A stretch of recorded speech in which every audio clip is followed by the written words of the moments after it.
interests. So let's talk to historian Rafe Heidel Mankoo. Hello, Rafe. Hello, great to be with you again. Thank you very much for joining us. By the way, last time we spoke, we had that sort of little dispute about show me the child of 7 and I will show you the man.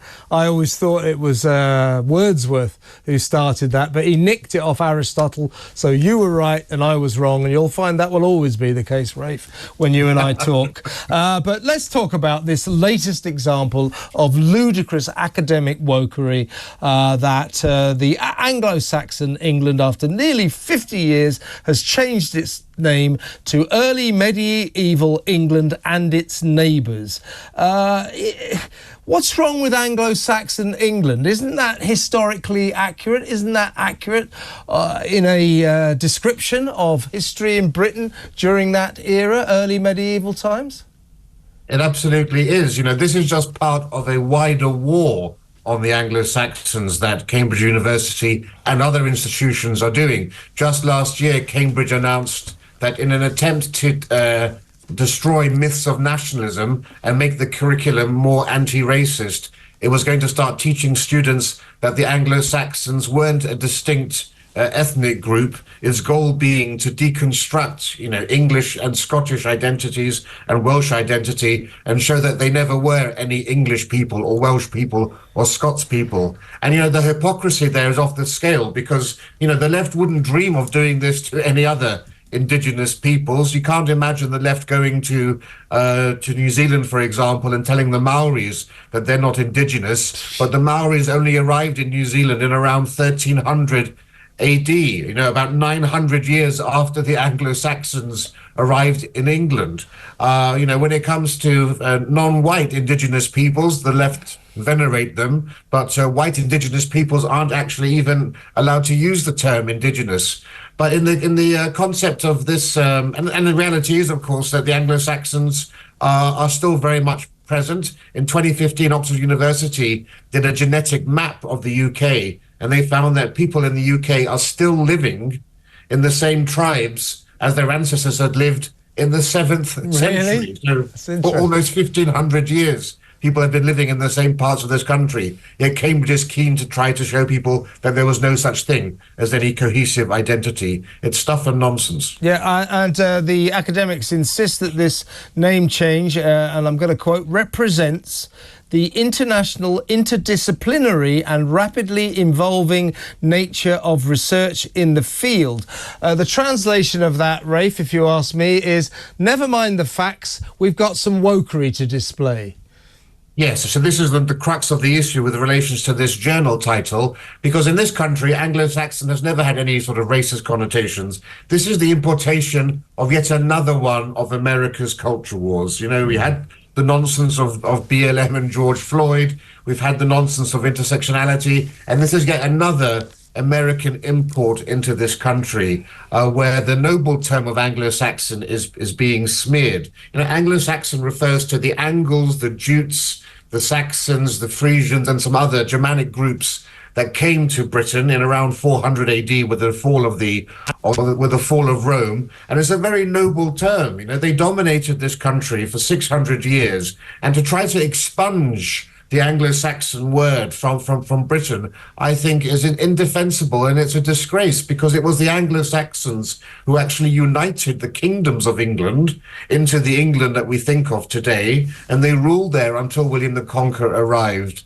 And it was that mixing of the Anglo-Saxons with the Celts and the Romano-British people who've been influenced by the Roman Empire that created the uniqueness of the British people, I would say, or in large part did that. And it laid the roots and the foundation for Britain's development, and especially with freedom, liberty, and democracy.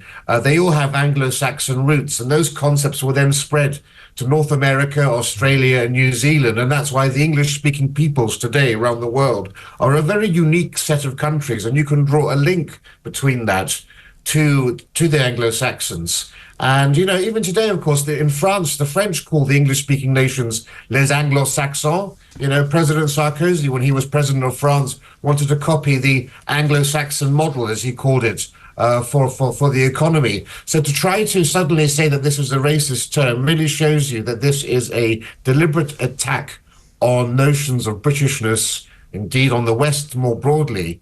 And, you know, Anglo-Saxonism really refers to the decent honesty of the British people. Churchill always said, use Anglo-Saxon words, don't use long, complicated French words, you know, blood, toil, tears, and sweat. And this is an attack on something that is quintessentially the essence of who the British people are. Last question, Rafe. Great stuff as always from you. As a historian, or should I say an historian, whatever happened to that? An hotel, an historian. It's grammatically correct, folks, but like the apostrophe, it's dying out. But as an historian, Rafe, does it worry you, or I should say, how much does it worry you that some of your fellow academics, fellow historians, are prioritising wokery and right-on politics, political correctness, over the truth, over the facts of history? That is going to lead to chaos, I think. Well, what we're seeing here are academics who are putting political activism before historical truth. And this isn't about racism at all, right? This is just part of a wider war the left is waging against Britain, America, and the West.